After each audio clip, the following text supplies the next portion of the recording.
What's going on, everybody? We are live on the PTR and I'm having a blast. I'm going to be streaming tonight, so if you guys want to see, what the new leveling experience looks like, come check it out. Can't assure you that I'm going to be funny or exciting, but I will be playing. So if you guys want to come hang out, come hang out.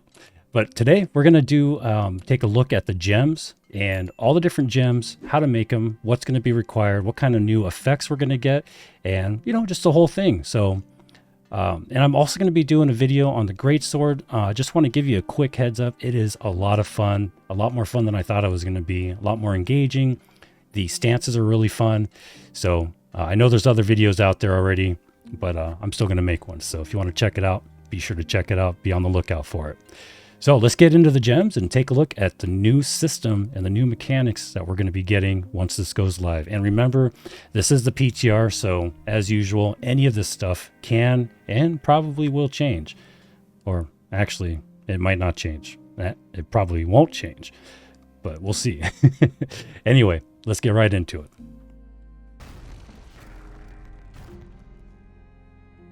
All right, guys, so we're going to take a look at the gems and what we've got going on here. And it's really, really exciting stuff, I think, in my opinion. So first of all, in order to get these gems, these new gems, they're basically like, I guess you can say super gems. You're going to take a little bit of a hit on the normal effects of the cut pristine gems in exchange for a new effect, if you will. So you're going to need 180 stone cutting to make these, and you're going to also need 180 weaponsmithing to make them. So these are the 11 different categories of these Runeglass, which is just a fancy word for upgraded gems. So there's 11 different categories. You have empowerment, which is going to add arcane damage. You've got igniting, which adds fire damage.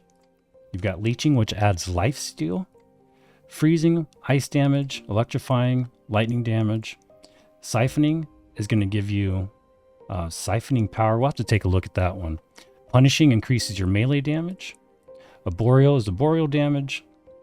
Sighted is range damage, so for all you range people. Energize, or it's called energizing, but I think it's supposed to be energizing. Which adds energizing power, and we'll take a look at it, and then abyssal damage. So those are the 11 different categories. So you have to craft one of these, and then you're going to combine it with a cut pristine gem to make the Runeglass gem. And it's going to require materials from the new area. So charged sand, sulfur, night glyph stone, sealed glyph stone, and ancient glob of ectoplasm. So again, you're going to need a tier 5 forge, a tier 5 stone cutting table, 180 weaponsmithing, and 180 stone cutting. And again, these are your 11 different categories. So once you craft one of these, the Runeglass case, that's step 1. Then you have to get your cut gem and you combine them at the stone cutting station for all these bad boys. So we're going to take a look at the Opal. So the Opal does more damage if you don't have full stamp. Everyone's familiar with the Opal, so that's why I want to do or take a look at the Opals. But we'll take a look at all of them.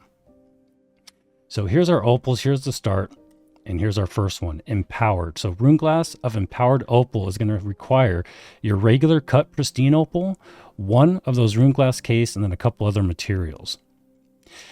So you'll see the Opal normally does 15% damage while your stamina is not full. So what's going to happen is you're going to take a little bit of a hit, and it's only going to convert or give you 12% extra damage while your stamina is not full, but it's going to add hex. And hits inflict hex, dealing 8% arcane damage per second for 2 seconds. Or you can have the ward, which I'm assuming is if you put it on your armor, and you're going to get 2% elemental damage absorption instead of 2.5%, and you can still get the offensive perk or the offensive effect, which does 2% arcane damage. Now it says arcane attacks. I'm assuming that's just regular hits. I don't know. I need access. I need a 60 character so I can make these things. You have no idea how excited I am, but disappointed that I can't go out and craft these and test them. Like, I can't wait to test the amber gems and see if, how those work, if they finally fixed it, if, I just can't wait. So when they give us access to that, you bet your ass I will be on top of it and I will give you guys videos right away. So this is the empowered opal. Every single one of these is going to do your normal 12% extra damage while your stam's not full. So empowered is going to give you hex, which is 8% arcane damage per 2 seconds. It's basically like a dot. And then ignited is going to add fire damage. So you're going to get deal burn, which is 8% for 2 seconds, plus, the 12%. Remember, we're doing 12% while our stam's not full instead of 15. Leeching, that's going to give you lifesteal, 3%. And, these are all going to be able to stack. So it's going to be a pretty significant, oh my gosh, I just can't wait. I'm sorry, I'm so excited. So anyway, 12% damage. I'm not going to read that part. You're going to get 3% of your damage as health, or you can do the ward and get, elemental ward, which will give you 2% elemental damage absorption, and you still get that 3% of your damage as health, lifesteal. So you can mix and match them, or you can stack them. Frozen's going to add 8% ice damage. So the nature ones or the elemental ones are all going to be 8%. 8% burn, 8% ice, 8% lightning. So surge, 8% lightning damage for 2 seconds, or 2% damage if you want to go with the ward version. And they might be, moving these numbers around a little bit by the time it hits live. So all this stuff is subject to change. Siphoning is going to be like a, mana thing. You get your mana back, which I'm not really going to be playing around with that one. Punishing is extra melee damage. So you're going to do additional 2% melee damage per gem. Or again, you could put it on your armor and get the ward version of it, which is 2% elemental damage absorption and your 2% melee attacks. Arboreal is poison. So, that might be a really fun one too. 8% it's just nature damage per second. That makes sense. They're all pretty much poisons, I guess, just different elemental traits. Sighted is the range damage. So you're going to get an additional 2% range damage on your range attacks. Energizing is extra stamina, which is another really cool one. I'm going to be definitely testing that out. 8 plus 8 stamina with each successful hit. It's going to be crazy. And then abyssal is void damage. So 8% void, or no. Corrosion dealing fire damage. I think this might be a mistake. So you either do void damage if it's a ward, if it's on armor, or fire damage. I think that's supposed to be void damage, because that would be the same as, let's take a look at the ignited. Fire damage. So that inflicts burn, and abyssal inflicts what? Corrosion. So pretty sure it's supposed to be void. But anyway, that's what they do. They take the existing effect and they cut it down just a little bit, but they add a new trait or a new effect. So we'll take a look at the rubies just for shits and gigs. Or no, let's take a look at the carnelian.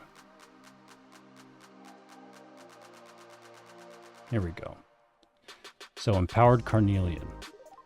So it gives you empowered taunt. So 250% more threat instead of 300% threat. Plus, you're going to do arcane damage. So that's what all these do. 250 instead of 300 threat. And then all the different, all the different, effects. So leeching carnelian, that's probably going to be a great one for a tank. You get your taunt and 3% of your damages health. Oh my God. It's going to be so fun. Then ice. So like I said, they're going to do the same exact thing they do now, but you can add different effects. You can mix and match them. So I think it's going to be a lot of fun. I think it's going to be great fun. And we're really going to be able to, just gives us more options to customize our classes and customize our builds. This was a really good move, Amazon. I think it's going to add a whole new dynamic to the game. And I can't tell you how excited I am. And I just cannot wait. So just to recap, these are going to require your normal cut pristine gems. It's going to require the Runeglass case, which is made at weaponsmithing station, which requires 180 weaponsmithing, and the station has to be a level 5 station or tier 5 station. It's going to take stuff from the new zone, which we can't get right now, and then a couple little extra materials. And it looks like whether you use, low level or high level materials, it doesn't really change anything. It's still going to be the 8% for 2 seconds, whether you use asmodium or silver ingots. So pretty exciting stuff. And just to touch on the first craft bonus. So let's go take a look at what they're talking about. So I can craft a wood longsword. I've never crafted one of these before, so I get the first craft bonus. And it's basically going to give us extra. Oh, these don't give us anything? Oh, here we go. So I must have already used this one. Yeah, I already used it, I think. So let's take the great axe, for example. So normally, we get, oh, here it is. It breaks it down for you. So you get 204 experience for weaponsmithing, plus it basically doubles your experience. And then it also gives you a global experience boost, 10 XP. So I wonder how long that lasts. Let's check it out. So we're going to go ahead and craft it. We're going to get double the experience. Oh, and it just gives us regular experience down here. And it does give us a bonus, 1.05. So if I craft... Oh no, I don't have any more ingots. Is there anything else I can craft? Well, we'll be diving into that. Believe it. So anyway, guys, that is the gems. If you guys have any questions, maybe I missed something, you know the deal. Let me know in the comments. Let me know if you guys are as excited as I am about this. And let's freaking go. This is amazing. I'm going to be putting out some more videos on like the new great swords, the different stats they're going to have, and the new crafting bonuses, stuff like that. And I'm going to do a super deep dive into every new mechanic and system they have added to New World. Don't you worry. I have already drank 2 coffees. My leg won't stop shaking. And I'm going to be doing this all day long. And I'm also going to be streaming because I'm going to get to level 25 tonight and check out all the new stuff that they have to offer. So thank you so much for watching, and you guys have a great day.